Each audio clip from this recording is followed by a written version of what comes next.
pas ça que je voulais faire, c'était ça. Salut personne, bienvenue dans cette nouvelle vidéo. Bienvenue dans ce live, bienvenue dans cette retranscription, bienvenue dans ce best-of, il y a plein de moyens de voir cette vidéo. Salut, salut. Je vais augmenter un petit peu mon son. Hop hop hop hop hop hop hop hop hop hop hop hop hop hop hop hop hop. Là on est bien, on est bien, on est bien, on est bien. Ok, salut personne. On se retrouve aujourd'hui, je sais pas trop ce qu'on va faire. C'est quoi moi mon truc, il est où? Attends, il y a un petit truc que je veux, que je n'ai pas là. Super, c'est pas ça que je voulais faire. ADC en live. Et pourquoi ça je peux pas le... Ça pourquoi je peux pas le déplacer? C'est la question primordiale que je me pose. Et ça veut pas hein, c'est un truc de ouf. Bon, ok.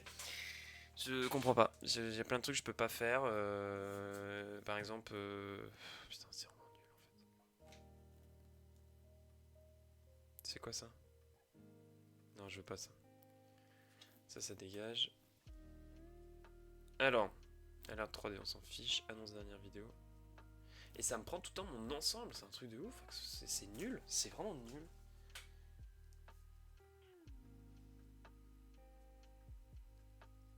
Attends, je sais ce que je vais faire.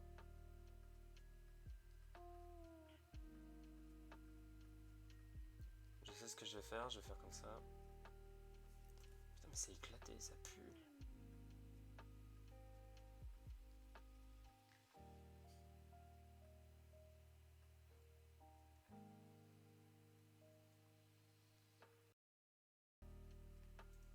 Bon, c'est nul, ça commence à me faire chier. Enfin, bref, de toute façon. Il n'y a rien qui fonctionne en règle générale, de toute façon, donc. Qu'est-ce que vous voulez que je vous dise? Est-ce que ça, déjà, au moins, ça fonctionne? Ça fonctionne, déjà, au moins. Au moins, ça fonctionne. Mais ça ne veut pas. Et ça, je sais pas pourquoi. Je vais essayer de le bouger de ça. Hop. Comme ça, je le supprime. Tac. Oui. Donc là, maintenant, j'ai pas bougé ce que je veux.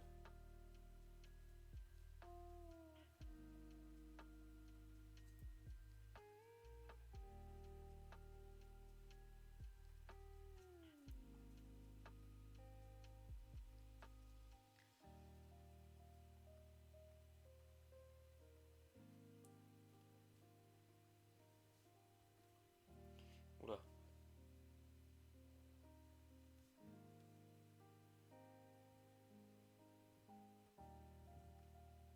Ok, je vais laisser ça comme ça pour l'instant. Ok, très bien. Dernière vidéo.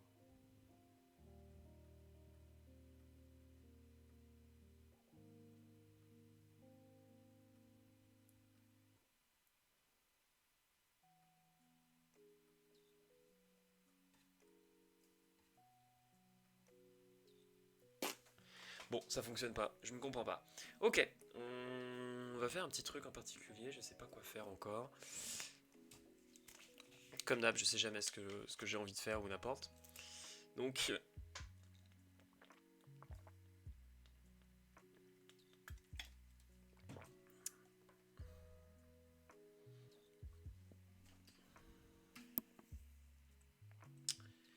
Est-ce qu'on fait un sorte de genre quiz ciné, quiz cinéma, une sorte de connerie, une bêtise un peu à la con comme ça? Tester vos connaissances. Il faudra un truc un peu quiz spécial.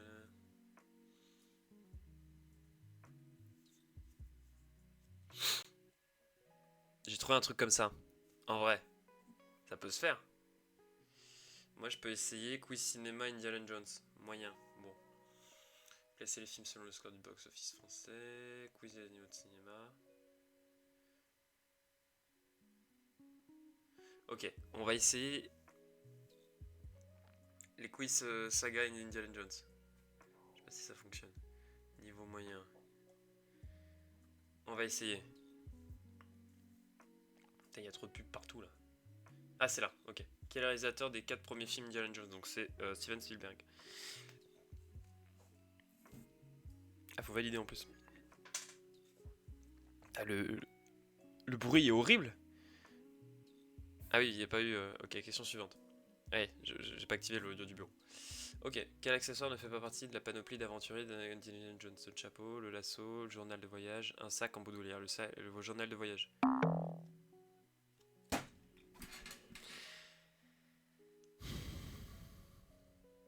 Bah oui, c'est un fouet, connard. Il est marqué là en plus. Oh là, vraiment, je réponds trop vite. De quel objet Indiana Jones s'empare-t-il dans le temple au tout début des aventures de l'Arche perdue? Dans un temple? Il y a... Dans un temple? Oh, ça fait tellement longtemps que j'ai pas... Il y a pas une sorte de truc rond où la lumière passe? Attends, je vais regarder. Un masque africain... Ah, au tout début! Putain, mais j'ai vraiment le tout début du film. La table de loi, non, c'est pas ça. Un masque africain, c'est pas un masque. Une idole, une stèle sacrée indienne. C'est quoi la différence entre idole et stèle? Ils appellent ça comment? Ah, je peux pas faire copier-coller. Bon, on va essayer. Si ma co fonctionne, bien sûr.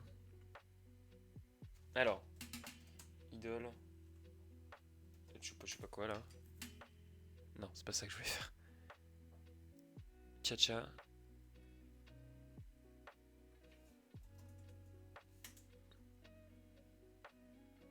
Donc ça s'appelle une idole. Ok. Bah ouais, parce que une stèle du coup c'est beaucoup plus grand, c'est plus qu'une... comment on appelle ça? C'est pas de la triche. C'est juste je voulais vérifier la différence entre une stèle et une idole. Sinon je vois très bien l'objet. De quel animal Indiana Jones a-t-il tout particulièrement peur? C'est les serpents. C'est ça. Ah, bon, vraiment c'est marqué moyen mais c'est vraiment facile. À qui appartient les cendres d'Indiana Jones? Quoi? Mais c'est criminel les questions comme ça. À qui appartiennent les cendres d'Indiana Jones qu'Indiana Jones donne au début du temple maudit? Mais ça me dit rien du tout. Attends. Abahe Norachi. Norachi, ça me dit un truc. La prononciation Norachi. Voilà. Norachi, ça me disait quelque chose la prononciation.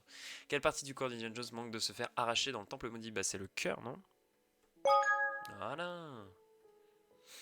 Quel plat n'est pas servi au palais Maharaja du Maharaja? Attention, dans Indiana Jones, c'est le temple maudit. La soupe de la glace.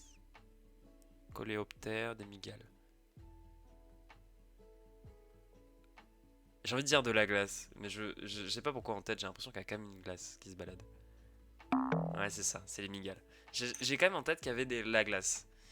Mais c'est vrai que du coup, t'as l'impression quand tu vois des trucs un peu. Enfin, quand tu vois ça, tu dis bon, bah, du coup, c'est la glace qui est un peu l'intrus de tout ça, mais en fait, non. En quête de quel objet Indiana Jones partit à la recherche dans la dernière croisade? Le Saint Graal? Bah, non, même pas. Au départ, c'est la. Non, ça, c'est dans le 2. Là, c'est le 1. Bah, du coup, c'est le Saint Graal. Mais c'est pas vraiment le Saint Graal au départ, non? Au tout départ, il cherche l'autre moitié de la pierre. C'est pas vraiment le Saint Graal. Quel surnom est donné à Indiana Jones par son père? C'est Junior, je crois. C'est ça. Oh, la tête de ces deux gars là, légendaire. Quel acteur incarne le fils? Ah, c'est Shia LaBeouf. Où se cache Indy lors de l'explosion nucléaire? Dans un frigo, ça a tellement fait polémique. Quel insecte s'attaque aux personnages principaux du film Indiana Jones et le royaume du crash? Alors attends. C'est les fourmis. Ok. De fourmis légionnaires. Quelle actrice de la saga Indiana Jones est également la femme du réalisateur Steven Spielberg? Ah, c'est elle, non?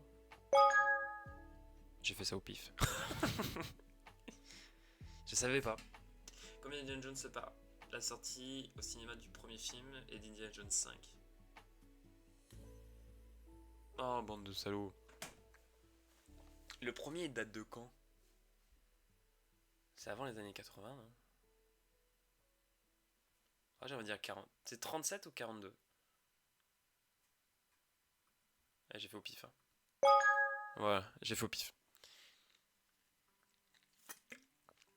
Quel est le nom du film Indiana Jones 5? Le cadran de la destinée. D'accord, super. Qui est pas trop mal. En vrai, je suis allé le voir là, à sa sortie. Il y a plein de choses qui vont pas.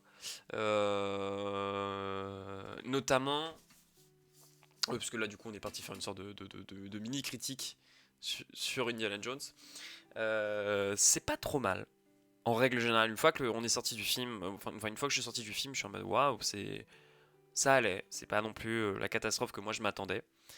Après, il y a quand même des gros moments qui vont pas, genre par exemple, là, il y a plein de moments où l'action elle est mais complètement illisible. Je vais prendre un exemple qui n'est absolument pas du spoil. Je sais plus quel personnage qui quoi, nanana, mais en gros, se passe un moment où deux personnages sont en face à face et les mains sont en dehors du cadre, comme là, ce que je fais, en dehors du cadre, en dehors du champ, vous voyez pas mes mains. Et le gars fait une action sur ses mains. Et justement, il lui met un coup là-dedans. Et apparemment, il y a une action qui se fait liée à ça. Et c'est pour ça il arrive à mettre un second coup à la personne d'en face. Mais c'est en dehors du cadre. C'est illisible. Tu vois pas ce qui se passe. Et tu te poses la question, mais du coup, il lui a chopé les mains. Qu'est-ce qu'il a fait? Il l'a juste poussé. Et t'es en mode, mais du coup, est-ce qu'on. Je comprends pas. Je comprends pas. Et il y a plein de moments comme ça où l'action est complètement illisible, complètement ellipsée. Il y a des personnages qui sortent complètement du cadre. Au bout d'un moment, tu ne sais pas pourquoi. C'est bizarre. Par moments, c'est vraiment. Ça paraît brouillon. Je dis bien ça paraît. Parce qu'attention, hein, quand tu travailles pour Disney, je suis pas sûr que tu as vraiment la libre créativité absolue que tu souhaites. Voilà. Donc, faut faire attention un peu. Je suis pas sûr que c'est complètement de la faute de James Mangold. Mais ça n'empêche que quand même le résultat est là et que ça paraît quand même très brouillon par moment. Il y a une scène qui se veut touchante au début. Enfin, pas au début du film, au milieu du film. On apprend quelque chose en lien avec du coup Indiana Jones lui-même. La phrase est très émouvante. En une phrase, il a dit quelque chose de très joli. Sauf que le problème, c'est que le film te prend pour un con, quoi. C'est-à-dire qu'il est obligé de te détailler au point où les dialogues deviennent mais nuls. Oh là là, la révélation dans la famille de Indiana Jones, du coup, entre guillemets, voilà, on parle un peu de ce qui s'est passé dans la famille d'Indiana Jones. La première phrase de la révélation est sublime. Enfin, sublime, attention, il y a beaucoup mieux. Mais non, elle est très jolie. Elle se suffit à elle-même, en tout cas. Et non. Non, on continue. Et puis là, c'était pas la même qualité de dialogue. Enfin voilà. Et c'est ce moment-là où t'es là, t'es en mode. Fallait s'arrêter, hein. Mais en vrai, ça va, c'était pas non plus catastrophique. C'était plutôt un bon divertissement. Ça allait. Franchement, c'était pas non plus. Ça aurait pu être tellement pire. Oh, tu m'annonces un Indiana Jones 5 fait par Disney des années après, avec toujours Harrison Ford qui arrive sur ses 80 ans. Ah ouais, non. Non, j'ai pas envie de voir ça. Mais en vrai, ça va. Ça passe. Ça passait. Il y a pire, quoi.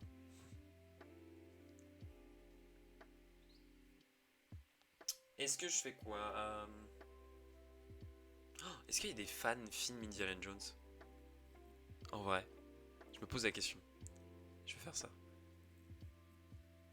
Oui, finalement, c'est un live spécial Indiana Jones. Hein. Ah, Intercut. Intercut dont je suis très peu souvent d'accord. Sur toutes ces anciennes vidéos. Les récentes, je les aime de plus en plus, mais les anciennes, j'avais vraiment du mal. Donc on va regarder ça.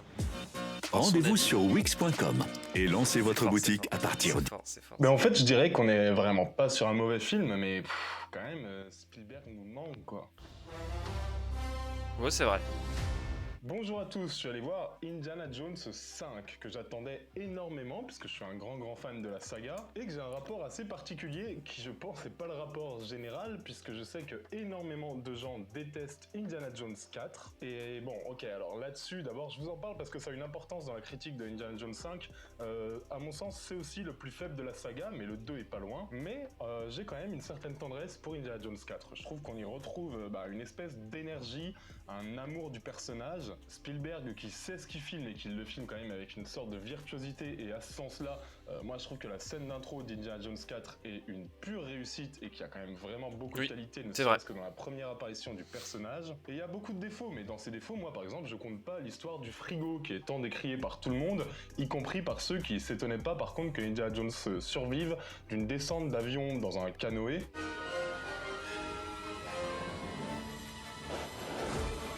Ça par contre ça passait, Indiana Jones 4 ça passe plus, je comprends pas trop pourquoi, moi je trouve que c'est complètement fidèle à ce que Spielberg a toujours voulu faire avec Indiana Jones, c'est-à-dire adapter Tintin, et clairement ces derniers temps j'ai relu par exemple Tintin en Amérique, les péripéties c'est pas plus déconnant qu'un mec qui surveille une explosion nucléaire dans un frigo. Tintin en Amérique, le mec doit mourir 100 fois, mais ça fait partie de l'iconisation, et si on n'accepte pas ça avec Indiana Jones ça va être compliqué.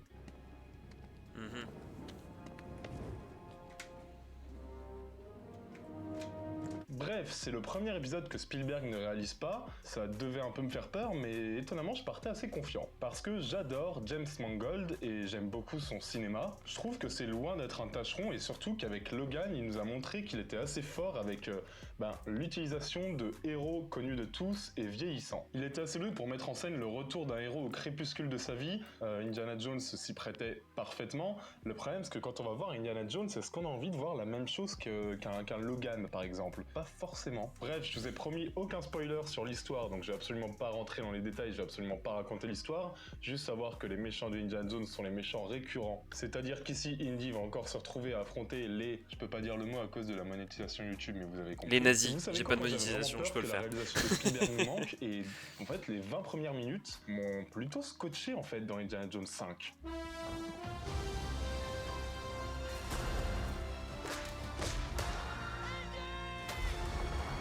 Je trouve qu'on a un prologue qui dure assez longtemps, on a bien 20 minutes qui se déroule pendant la Seconde Guerre mondiale, et clairement, là c'était exactement ce que j'attendais d'un Indiana Jones, c'est-à-dire qu'on avait un rythme géré à la perfection avec des effets de mise en scène assez dingues, un Harrison Ford qu'on voit rajeuni d'ailleurs avec une technique qui ici marche très bien, franchement ça fait... Je trouve que le de-aging de Harrison Ford fonctionne très bien dans ce film, largement mieux que dans un Irishman par exemple, et là je vois un Indiana Jones à l'ancienne, avec le Harrison Ford que j'ai toujours rêvé de revoir en Indy, qui combat ses meilleurs ennemis, le tout avec évidemment la musique de John Williams, le rythme hyper... mais du coup il est très dans le détail. Enfin vraiment généreux quoi, avec même des petites références au précédent Indy sans que ce soit trop envahissant. Franchement là j'étais assez scotché, et je me suis dit ok, on est sur quelque chose d'assez génial, on est sur un pur film d'aventure à l'ancienne, et James Mangold a encore réussi son pari. Le souci c'est qu'après franchement ça se gâte quoi, parce qu'on va avoir un saut dans le temps, et on va retrouver Indiana Jones tel qu'on aurait préféré ne jamais le retrouver en fait.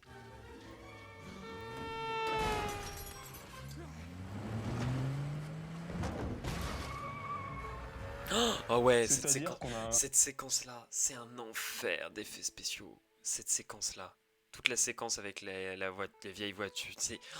Oh là là là là, c'est l'enfer. C'est moche à souhait.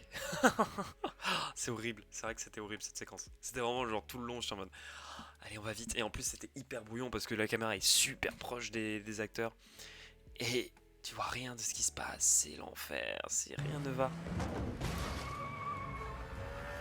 C'est-à-dire qu'on a un Harrison Ford vieux, désabusé, qui évolue dans un monde qu'il ne comprend plus, qui est à moitié alcoolique, qui est pas du tout agréable. Franchement, moi, j'ai plusieurs fois pensé au Clint Eastwood de Gran Torino pour vous dire à quel point on est sur ce type de personnage, c'est quand même assez fou. Et ça arrive à un moment où je voulais absolument pas que ça arrive à Indiana Jones, parce que je commence à en avoir un peu marre de cette tendance du blockbuster à tout vouloir rendre triste, à être hyper gris. C'est quelque chose qu'on retrouve dans tout, dans les James Bond, dans les films de Nolan, dans les Batman, maintenant dans les Indiana Jones. Enfin, franchement, c'est pas forcément ce que j'attends en allant voir Indiana Jones. Bon, c'est pas grave, je me dis que c'est une phase de James Mangold et qui pose un cadre qui va ensuite mieux détruire. Et j'espérais que l'arrivée dans la narration du personnage de Phoebe Waller-Bridge allait un petit peu dynamiser tout ça. Un petit peu comme Shia LaBeouf avait pour rôle de le faire dans le 4. Bon, il avait pas forcément trop réussi son pari. Et ça marche plus ou moins bien. Ça marche plus ou moins bien parce que dès que sa fille-l'œil, donc Phoebe Waller-Bridge, apparaît à l'écran, arrive une espèce de fraîcheur hyper drôle, avec un humour très très anglais aussi, beaucoup de second degré, beaucoup de dérision, et en fait j'ai presque envie de dire que James Mangold n'en a un peu rien à foutre de Harrison Ford et de Indiana Jones. Il a deux personnages qui sortent clairement du lot dans ce film, c'est Phoebe Waller-Bridge qui est excellente, et Mads Mikkelsen, mais clairement... Ouais, il y a un problème dans le son, on est d'accord. Je regarde la vidéo et après je... qui joue la filleule de notre héros, crée un couple avec lui qui est 1000 fois plus percutant que Shia LaBeouf ne pouvait l'être dans Indiana Jones 4. Ça donne un petit côté, enfin vraiment son personnage, le personnage de Helena est hyper impertinent et à l'origine des meilleurs dialogues du film en tout cas, avec... Clairement, c'est Phoebe Waller-Bridge et Mads Mikkelsen qui volent la vedette face à Harrison Ford que je trouve presque triste en fait dans ce rôle. Ça me met mal, je voulais pas voir Indy comme ça, et Spielberg avait réussi à le filmer malgré son âge, comme étant encore un mec hyper fringant, capable d'exploits. Ici, on est quand même assez loin de ça, quoi. Put your hands down, will you? You're embarrassing us. Mais bon, c'est un parti pris, je vais pas non plus passer 50 ans dessus, c'est juste que c'est pas forcément ce que j'avais envie de voir à l'écran. Harrison Ford qui est un peu... filmé sans génie, on a l'impression que James Mangold de lui-même s'éclate beaucoup plus à filmer Phoebe Waller-Bridge ou à filmer Mads Mikkelsen en méchant cruel et impitoyable, plutôt que Harrison Ford vieillissant à moitié alcoolique qui a des grandes phrases sur le monde. Et le problème, c'est que très vite, Indiana Jones 5 va faire l'erreur de cocher toutes les cases, et avec beaucoup moins de magie que Spielberg. Très très vite, il va devenir un blockbuster qui est très lisse, pas très surprenant, qui reste généreux, je veux dire, en termes d'action, vous allez en avoir énormément, mais il n'y a aucune surprise en fait. Aucune surprise, aucune maestria en fait, aucune virtuosité, et en fait, la meilleure scène d'action du film apparaît pendant les 20 premières minutes. C'est ça le problème. C'est que pendant les 2h20 du film, on va désespérément attendre une scène d'action et une virtuosité à la hauteur de cette scène d'intro, de ce prologue, on l'aura pas. Et c'est pas faute d'essayer, on voit que James Mangold essaye d'enchaîner les situations qui sont de plus en plus folles. On a des courses-poursuites, on a du combat à cheval, on a du combat dans un métro, on a des combats en pleine mer, mais bon ok. Mais le truc c'est que quand tout ça est filmé de manière à cocher les cases et sans grand amour pour son personnage, ça marche étonnamment un peu moins bien que quand c'est Spielberg qui le faisait, au point qu'à un moment on a juste à se dire, en fait la réalisation de Steven Spielberg manque à cette Indiana Jones.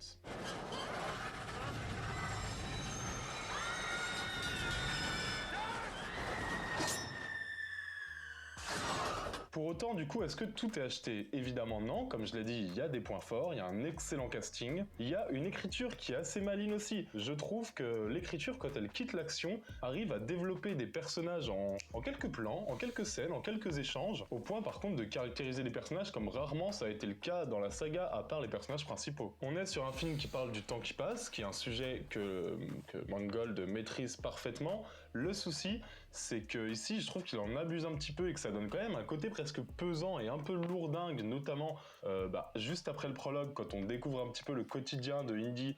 Vraiment, c'est lourd, c'est déprimant. Et même si on sait que James Mangold est très très fort pour ça, là, il l'est pas tant que ça. Les séquences qui nous présentent à Indiana Jones insupportables, décalées, complètement loin du reste du monde, elles sont quand même pas mal remplies de clichés et elles sont longues. Après avoir vécu un prologue comme James Mangold nous en a proposé, d'un coup avoir une exposition presque lourdingue comme ça fait mal et on est très très loin de l'efficacité d'un Logan. Et en fait, je trouve que à part son intro, le film manque vraiment de séquences fortes et de séquences mémorables. Les séquences mémorables, on en a chacune dans tous les Indiana Jones, même le Indiana Jones 4, on se souvient de plusieurs séquences. Moi vraiment, la scène d'intro de Indiana Jones 4, même Indiana Jones 2, qui est pour moi presque moins bon que le 4, on se souvient de plusieurs séquences. pense. La scène de chariot, là, elle est quand même dingue. La scène d'intro est phénoménale dans Indiana Jones 2. Ici, James Mangold peine à insuffler cette espèce d'âme, en fait. Cette espèce d'âme qui manque au film. Et peu à peu, en fait, même les 20 premières minutes, qui sont quand même vraiment virtuoses, sont presque déconsidérées parce que le reste du film n'est pas à la hauteur et on se dit, finalement, à quoi bon, quoi. Follow me. Towards the gun. Away from the Nazis. Et c'est dommage, parce que voilà, moi, l'idée de prendre James Mangold, je trouve ça très prometteur. Je pensais qu'il aurait l'intelligence nécessaire pour se renouveler un petit peu après Logan. Malheureusement, c'est presque comme s'il faisait d'Indiana Jones une sorte de Logan bis, pas vraiment cohérent avec le personnage, je trouve. Si je dois choisir, je préférerais toujours l'énergie et le dynamisme et même la folie de certaines séquences de Indiana Jones 4 à l'aspect très très classique, presque triste, presque lourd, et en tout cas très blockbuster hollywoodien de Indiana Jones 5. Pour autant, est-ce que je déconseillerais d'aller voir le film? Non. C'est un film qui est rythmé à la perfection, c'est 2h30 où c'est absolument impossible de s'ennuyer. Phoebe Waller-Bridge vole le show, elle est excellente. Mads Mikkelsen trouve peut-être un de ses meilleurs rôles, et c'est pas peu dire parce que c'est quand même un acteur qui en a beaucoup et c'est un acteur que j'apprécie énormément. Et puis la nostalgie finalement d'avoir retrouvé Harrison Ford en Indiana Jones, en vrai, ça marchera toujours. On est quand même sur une conclusion, d'ailleurs avec une séquence finale assez belle, assez jolie, assez bien trouvée, qui met au moins un point final à la carrière de l'aventurier. Et pour vivre une aventure d'Indiana Jones sur grand écran, faut toujours y aller. Mais on est sur une conclusion qui a quand même pas mal d'humour un peu noir, des excellents échanges entre les personnages, beaucoup de mélancolie, beaucoup d'action, parfois très bien filmé, je pense à la scène d'intro, parfois un peu relou, je pense à cette succession de plans d'action qui s'arrêtent jamais en plein milieu du film, qui manque parfois quand même un petit peu de respiration, mais je conseillerais quand même d'y aller. C'est absolument pas un film honteux, c'est un film qui aurait pu être largement meilleur en fait. Il manque juste d'un homme qui transpire d'amour pour Indiana Jones derrière la caméra.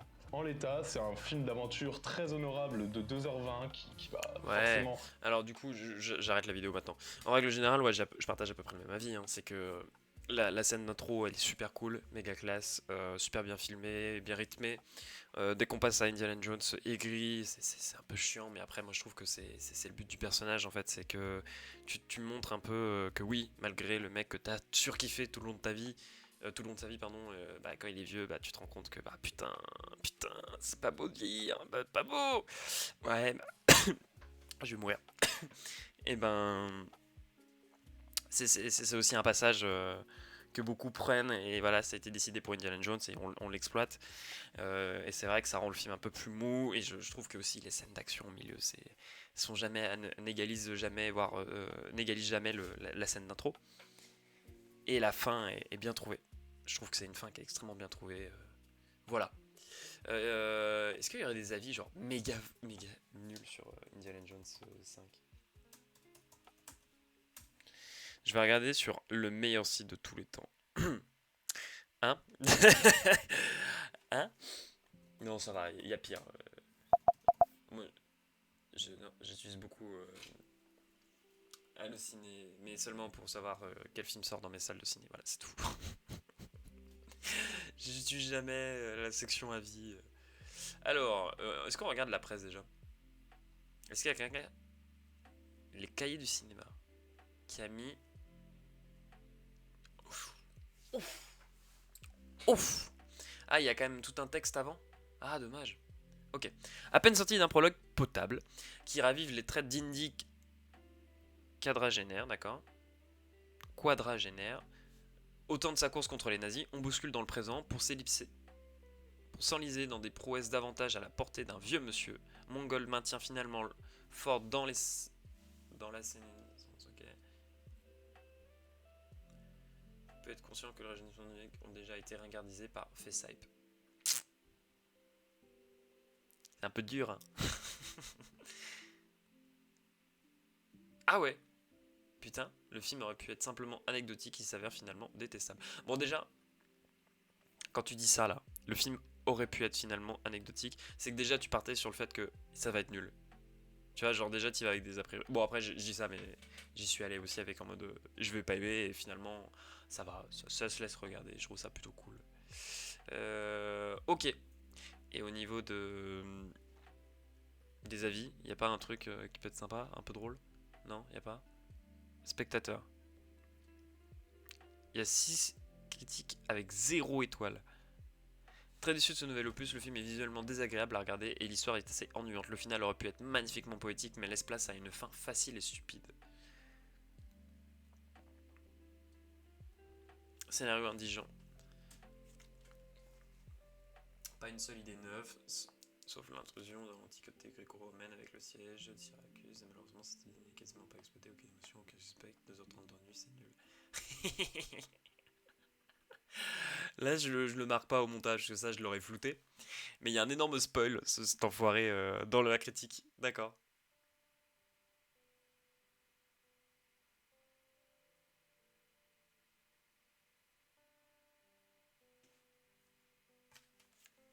Il n'y a pas des mêmes Indiana Jones. Ah ouais, c'est vraiment le live Indiana Jones, quoi. Je me fais chier, c'est terrible. Le prochain, il faut que je regarde des...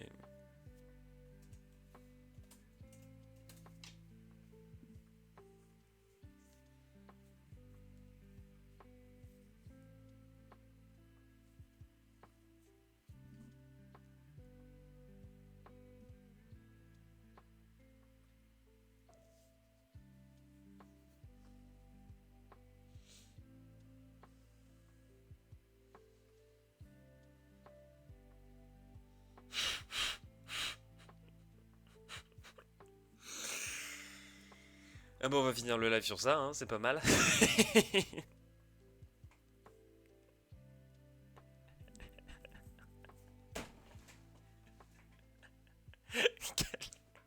Quelle bande de salauds.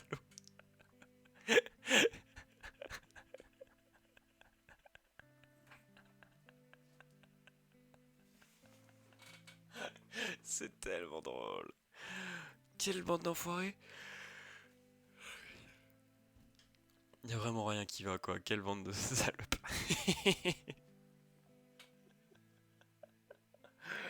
Oh punaise. Incroyable. Ah, j'en pleure de rire, c'est terrible.